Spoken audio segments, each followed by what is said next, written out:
таңда мемлекет қолдау білдіріп отырған стратегиялық бағытта қоғамды жаңартуға қабілетті экономиканың жағдайын ойлайтын кәсіпкерлерге ерекше көңіл бөлінуде.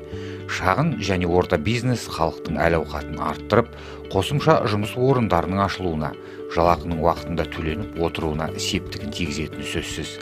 Ең бастысы, жұмыссыз жүрген азаматтарды жұмыспен қамтып, аймақ халқының әлеуетін арттыруға зор ықпал етуде.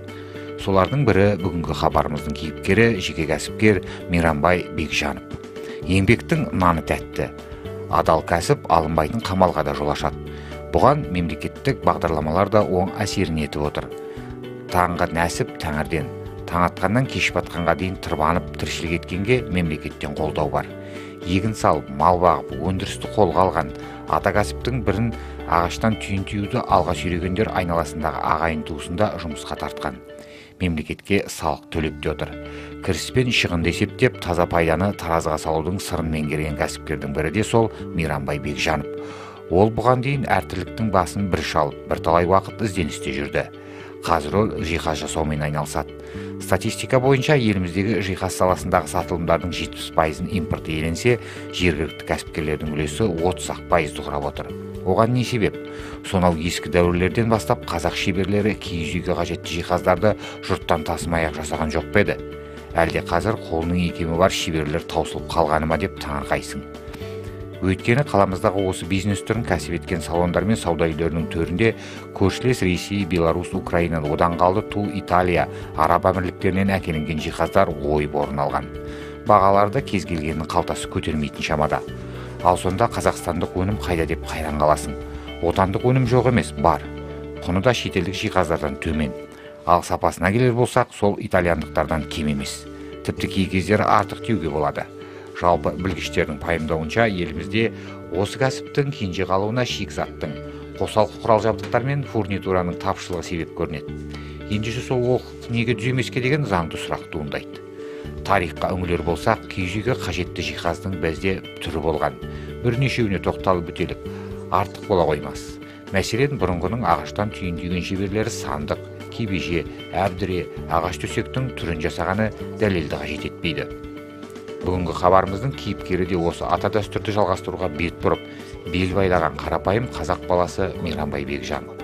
1997 жылы Құдайберген Жұбанов атындағы мемлекеттік Ақтөбе университетінің көркем сурет факультетін тәмамдаған ол еңбек жолын ауыл мектебінде сурет пәнінің мұғалімі болып бастаған. Әріптестерінің айтуынша жақсы ұстаз болыпты. Дей тұрғанмен бала кезінен саз илеп мүсін соққан Мейрамбай кейін сол кәсібін нәсіп етуге шешім қабылдапты. Алдымен тума туысқан жора жолдастарға тапсырыстары бойынша жиһаз жасап көрген. Қолының икемі бар жігіттің дүниелері жұртшылық көңілінен шығыпты. Бұған шейін мен мұғалімдікте жұмыс істедім. Содан кейін мына вахтовый методпен Қытайларда жұмыс істедік. Сондай жұмыстар істедік. Негізі бала күнімнен осы мебельмен айналысып мүсіндер жасаушы едім. Ағаштан, сандықтар тапсырыстармен істеп жүрдік. Содан кейін сол жұмыста жүргенде автоматтен басқаларға қарап, соның 15 күн демалысында осындай тапсырыстар қабылдап істеп жүрдім үлгеріп. Сосын сол жұмысты мен тастап ойладым да өзімнің жеке кәсіпкерлікке шыңдалып өзім келдім. Сол заңды түрде ашылып осы сол істеп жатырмыз. Мінекей осы қасымда жұмыскер барлар бар. Солармен істеп жатырмыз енді. Тапсырыстар, үлкен тапсырыстар болып отыр. Балалар бақшаларына келеді, үйлерге жасаймыз жиһаздар. Ол негізі жасаттық жаңағы ЛДСП-лардан істеліп жатырмыз. Қолдан келгенше сосын жаңағы нағыз натуральный ағаш дейді ғой. Сондай тапсырыстар келіп жатыр, оларды да істейміз. Қолдан келгенін бәрін істеп жатырмыз. Тапсырыстар қазір үлкен, жақсы. Халықтың талғамы өте жоғары. Соған байланысты біз сол тапсырысты жауапкершілікпен істеуге тырысамыз. Пенде болғаннан кейін адамда қызғаныш, қорқыныш болмай тұрмайды. Соның барлығы адамға алға жылжығанға күш, стимул береді. Сондай-ақ талпынысты көреміз. Бірақ тетігін білмегеннен кейін құр жанталаспен тырмысу ештеңе болмайды. Мысалы, әлдебір электр құралыңыз бұзылып қалып жатса, қанша күшенсеңіз де ебін білмесеңіз жөндей алмайсыз. бәрінің тетігі білімде. Осыны ұққан Мейрамбай мырза бірден жаһандық желіге кіріп жиһаз жасап шығарудың қыр-сыры мен құпиясын меңгерген. Алдымен гараж кооперативтерінің бірінен кішкене ғана жер жалға алып, жалғыз өзі кішігірім тапсырыстарды орындап күн көрісін тапқан. Оңай болмады дейді кәсіпкер азамат. Кейін жалғыздың үні жаяудың шаң шықпасына көзі жеткен ол қасына көмекшілер алып, шәкірт тәрбиелеу ісіне кіріскен. Қазір Мейрамбай Бижанов бірнеше шаңыраққа нәпақа табуға мүмкіндік жасап отыр. Жанындағы жұмысшыларының бірі тіпті тілі жоқ мылқау жігіт. Сөзі аздың ісі өнімді дейді шебер. Еңбек қауіпсіздігіне де бұл жерде аса мән берілген. Өйткені түрлі құрал сайманмен жұмыс жасау қажет.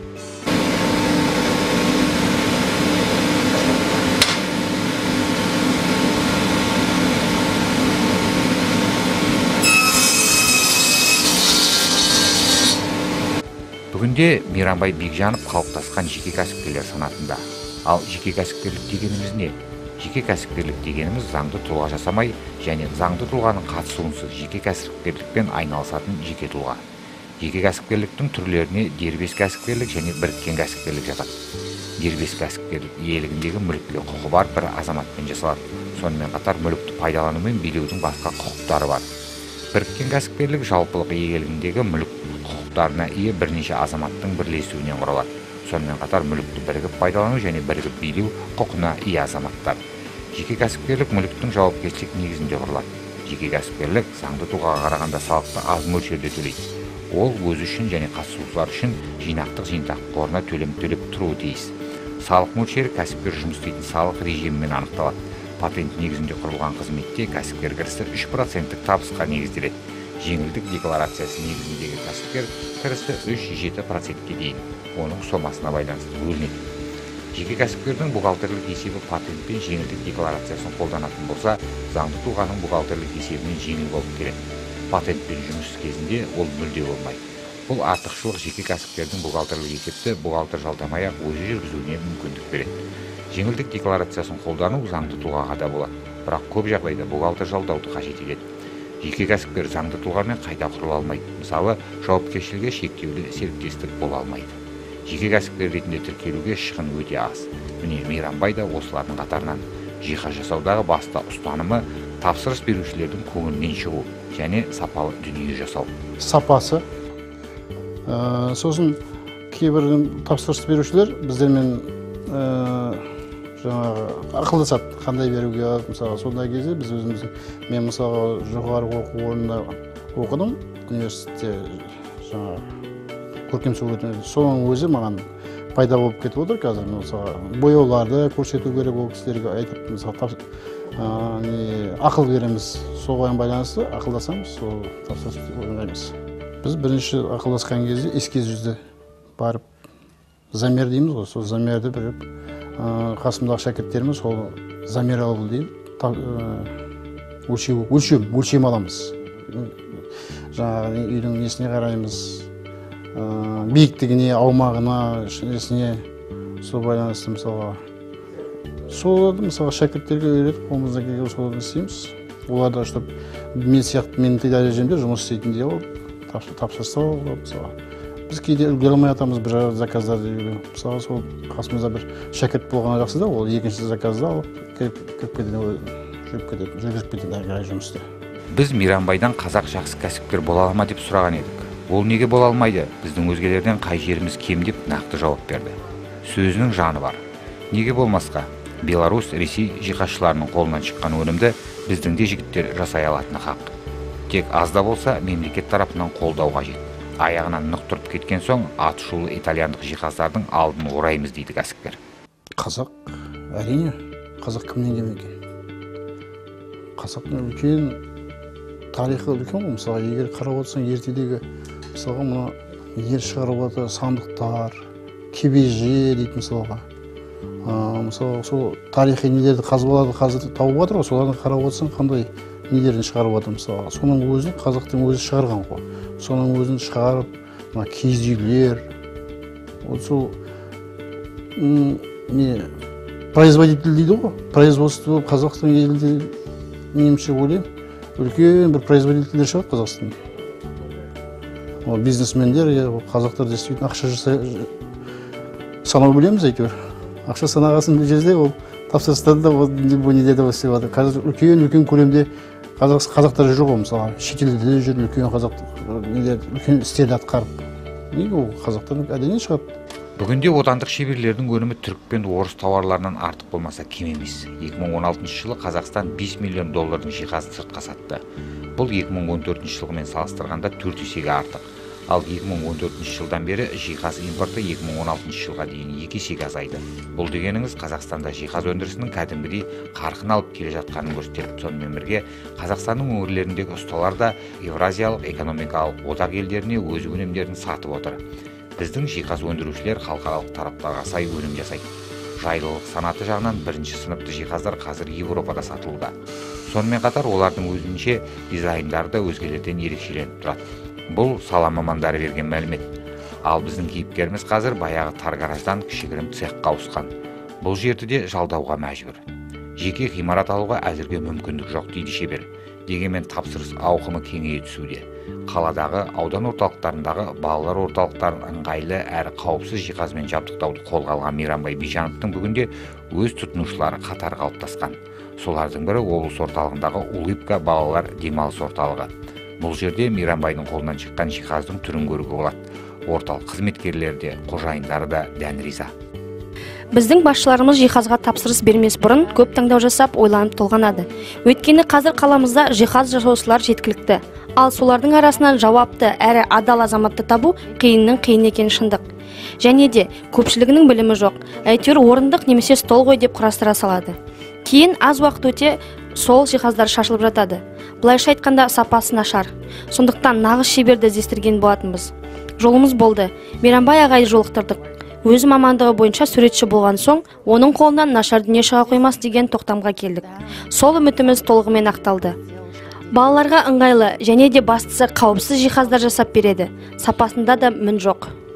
Орталықта күн сайын болатын балалар үшін жиһаздың қауіпсіз әрі ыңғайлы болғаны жақсы. Ата-аналар мен бүлдіршіндер өздері отыратын орындықтар мен түрлі түсті үстелдерді, кішігірім жұмсақ дивандарды мақтап тау салмауда. Тіпті Мейрамбай жиһаздан бөлек ағаштан түрлі сәндік бұйымдарды да жасап берген. Мейрамбай ағаймен танысқан күннен бастап біз оны жақынымыздай сезініп кеттік. Жиһаздарының ішінде әсіресе мына бір бөлмеде тұрған сөрелер мен үстелдер өзіме қатты ұнайды. Ал бүлдіршіндеріміз үшін ана бір бұрышта орналасқан жұмсақ жиһаз таптырмас дүние. Күні бойы солардың үстіне аунап қонағанды жандары сүйеді. Алдағы уақытта да қажеттілік туындап жатса, біз бірден Мәкенге телефон шалатын боламыз. Өйткені кәсіпкер ағамызға деген сеніміміз мол. Алдағы уақытта ісі дөңгелеп, биік белестерге жете берсін деп тілейміз. Бала періште демеуші ме еді? Сол періштелерге жасалған жақсылығы жаратушыдан. Мейрамбай Бижановтың айтуынша, балалар ұйымдарына жиһаз жасау өте жауапты жұмыс. Алғашқы тәжірибесін Алға қаласындағы балалар бақшасына шкафтар, орындықтар, үстелдер жасаумен жинақтаған. Ол жердегі жұмыс ауқымы да өте үлкен болыпты. Қасымдағы көмекшілерімнің кәсіби шеберлігі мен адами қасиеттері де сол тұста шыңдалды дейді кәсіпкер. Ал Улыбка орталығына бар жанымды аямай еңбектендім. Мен үшін әр тұтынушымның алғысы ақшадан артық деп тоқталды кәсіпкер азамат. Арманымда жоқ емес, Қазақстанда жасалған нағыз өнер туындыларын шетелге шығарсам, отандастарыма бағасына сапасы сай жиһаз ұсынсам, өндіріс көлемін ұлғайтсам деген тілегін жеткізді. Болашақтағы жоспарым, мына сізге жаңа айтып отырдым ғой. Мына қазіргі халықтың талпыныс несі, тапсырысы үлкен. Несі халық жағдайы жақсарып келатқан сайын, экономикасы өзген сайын, халықтың да мысалға итальянский мебель дейміз, мысалға нелер дейді ғой, жаңа барокко, марокко, сондайға істеткісі келеді да, заказ бергісі келеді. Мен сондай өзімнің ойымды алып отырмын да, бұл нағыз ағаштан, натуральный ағаштан, қымбат ағаштар дейді, жаңа древесина дейді орыстар. Сондай нелермен істеп, уже бастап істеп жатырмыз жайлап. Тапсырыс берген адамдарға істеп. Да, мына нелерді өздік өндірді алып, жаңағы осы қазір беріп жатқан көмек беріп жатыр, көмектен олар дұрыс, даму арқылы, сол арқылы беріп жатқан көмектерге мен әлі істеген жоқпын енді, бірақ енді ойымда бар, сол кредит алып, сол үлкен станоктар алып, осы шаруашылықты үлкейту деңгейінде жұмыс істегім келіп отыр ғой. Енді әйтеуір қазір мемлекет бәрін істеп беріп отыр ғой, мысалға жаңағы қазір неге кіріп жатыр жаңағы қалай евразиялық одаққа кіріп алып, мысалға өзің тауарларың жақсы болатын болса, өзіңе өзің уверенный болатын болсаң, ол шетелге шығаруың болады. Бір шетел деген Өзбекстан, мысалға Ресей халқына, Беларусь халқына. Бізде де көбіне біз российский дейді, белорусский деген товарларды алып жатамыз. Неге біздің Россия халқы, мысалы, Беларусь халқы, ол Қазақстан производство неге шығармасқа, соларға бармасқа? Соңғы өзім арманым сол мысалы. Қоғам қандай құрылымды бастан кешсе де, қандай әлеуметтік жүйе орнаса да, кәсіп күнкөріс пен тіршіліктің тұрақты көзі болып қала береді. Кәсіп түбі нәсіп деп аталарымыз айтқандай, кімде болса өзі айналысқан кәсіптің арқасында нәсібін табады. Бүгінгі заманда интеллекттік кәсіпке басымдылық беріліп отырғаны белгілі. Ол да дұрыс. Қоғамды алға жылжытатын ғылым мен білімге негізделген ой еңбегі екені де даусыз. Әйтсе де, жұмысшы мамандығының мәні мен маңызын біз естен шығармауымыз қажет. Экономиканың түп қазығы, нақты қозғаушы күші болып саналатын өндірісті өз қолымен өркендетіп отырғанда жұмысшы табы. Жұмысшы мәртебесін жоғары ұстанған ел ұмытылмайды. Ел байлығын еселеген қарапайым кадрларға құрметпен, қамқорлықпен қараған ләзім. Ал жиһаз жасаушылар сол жұмысшылар, шеберлер. Бақытын еңбектен тапқан Мейрамбай Бижанов ер дәулеті еңбек екенін жақсы біледі. Еңбек жолында кезіккен қиындыққа мойыған жоқ. Бейнеті қатты болса, татқаны тәтті ғой. Бүгінде оның қолынан шыққан әсем дүниелер талайдың төрінен орын алған. Ерінбей еңбектеніп, тынымсыз тірлік еткен адам ғана шынайы бақыт пен рахатқа бөленеді. Бұл кәсіпкерліктің қыр-сырына қаныққандардың пікірі.